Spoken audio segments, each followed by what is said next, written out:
I'm not fighting against anybody. I've taken the oath to do justice, and justice in accordance with law.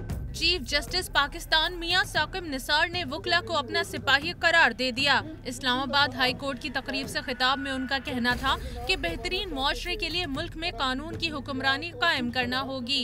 इस मुल्क में rule of law होना चाहिए। इस मुल्क की बका जो है वो रूल ऑफ लॉ से मुंसलिक है, ये डिटैच नहीं हो सकती, इंटीग्रेटेड है।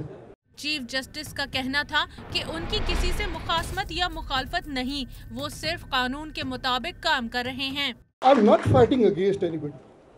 I've taken the oath to do justice, and justice in accordance with law.